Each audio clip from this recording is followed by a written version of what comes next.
Merci Bertrand Tatinda. On nous donne également la parole là-dessus. Gabriel Ngomsi. Il faut rappeler que vous étiez de ceux à l'arrivée de Samuel Eto'o qui pensaient qu'il fallait le laisser faire et le juger dans les actes. Aujourd'hui, on se demande, au vu des résultats, au vu même de ce qui est à polémique et critiqué aujourd'hui, c'est le banc de touche camerounais, une sélection de nos effectifs à Tatillon, depuis que le coach Rigaud est arrivé, on n'a pas véritablement un 11 entrant fixe. On a à se poser la question, est-ce qu'il est véritablement à sa place, le sélectionneur manager aujourd'hui?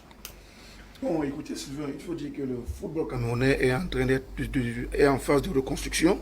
Et une reconstruction n'est pas toujours, ne se fait pas en sur 2 clics.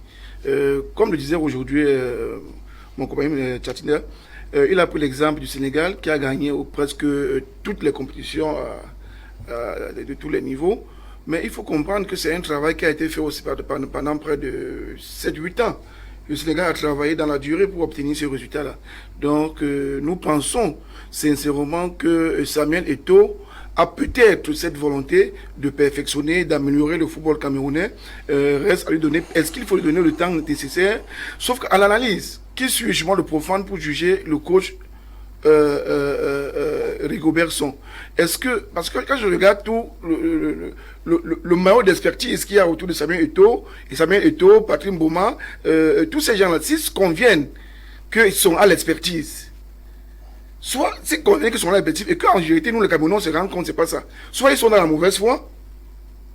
S'ils sont dans la mauvaise foi, pourquoi est-ce que Eto'o, qui veut faire évoluer le football camerounais, entrer dans une mauvaise situation, entrer à lui-même? Parce que, de manière évidente, le football a quelque chose de particulier, c'est que le spectateur, au finish, on regarde le résultat.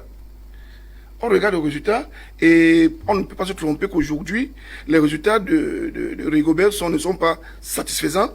Donc, pour le match, pour la qualification, il n'y a pas de raison que le Cameroun ne se qualifie pas. Ça serait un fiasco, non seulement pour Rigobert, ça serait un fiasco également pour Samuel Eto'o, qui va assumer toute la responsabilité d'un tel échec. Donc, nous pensons sincèrement que Samuel doit tout revoir autour de lui. Est-ce que les compétences sont vraiment véritables? Est-ce qu'il a mis les gens qu'il faut à la place qu'il faut? Ça, il faut qu'il se pose. Déjà que son capitaine, le capitaine Abakar Vincent le disait, dernièrement, un discours que Samuel Eto'o veut faire avancer les choses, mais il est peut-être mal entouré. Il n'a pas dit peut-être, il est mal. Oui, il est mal entouré. Donc ça vient du capitaine, donc ça veut dire beaucoup de choses. Donc il faut que Samuel Eto'o prenne des mesures pour que ces choses-là, ces dysfonctionnements qui sont autour, puissent changer. Sinon, le peuple ne le pardonnera pas. Merci. Le 4e et dernier invité de ce dimanche, Vincent de Paul Yégué, finalement, nous a rejoint sur ce plateau. Il est conseiller municipal du Parti camerounais pour la réconciliation nationale à la commune de Douala 3e. Bonjour et bienvenue, monsieur le conseiller.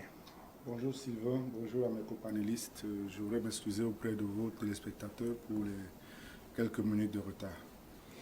Merci. Et vous gardez la parole avec vous. On questionne là à l'entrée de cette émission la liste à polémique qui venait d'être rendue publique par le sélectionneur manager Rigobert Song pour le regroupement comptant pour le match du 10 juin prochain face au Mexique. Selon vous, est-ce que vous comprenez toutes ces critiques qui sont formulées à l'endroit de ceux qui pilotent le football camerounais aujourd'hui, et précisément notre sélection Fagnon? Vous savez, les Camerounais sont passés pour être spécialistes dans tous les domaines. Je crois que ce n'est qu'au Cameroun où un pêcheur peut se permettre de critiquer un ingénieur. Écoutez, l'équipe nationale est entre les mains des professionnels. Allons voir le staff technique.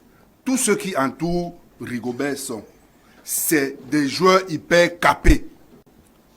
Tous, c'est des joueurs 5 étoiles. Des entraîneurs pour certains qui ont été au plus haut niveau. Qui sommes-nous pour venir les juger? Qui sommes-nous? Quels sont ces Camerounais-là mieux placés que ceux qui sont là aujourd'hui pour parler football, pour parler management football? Encore que Monsieur Song est juste le manager. Donc c'est quelqu'un manager sélectionneur. manager, sélectionneur, mais il sélectionne, il valide les sélections faites par ses multiples collaborateurs.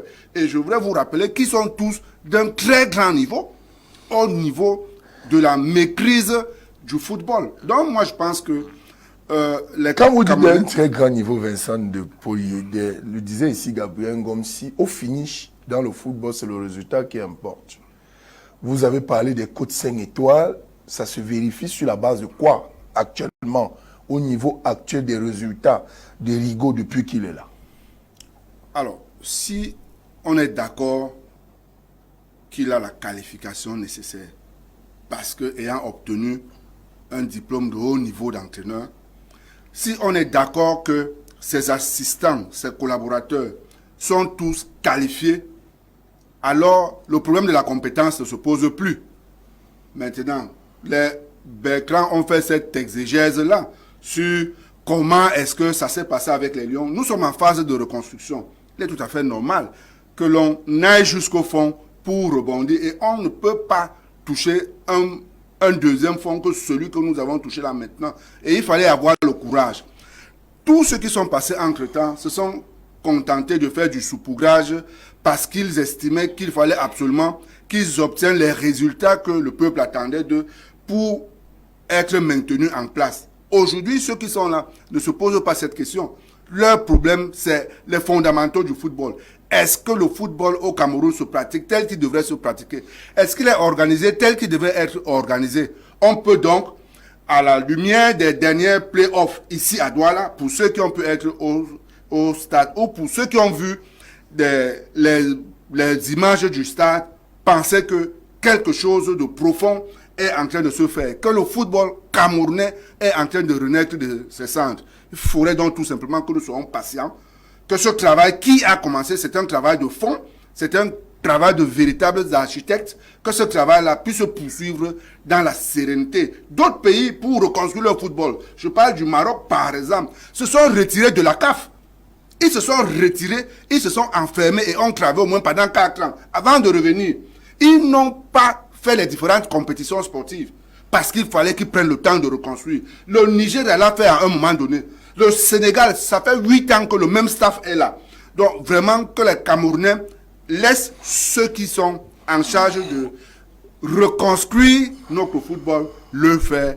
Et les résultats, ce n'est pas en 12 mois que nous allons attendre le fruit du travail qu'ils sont en train de faire. Je vais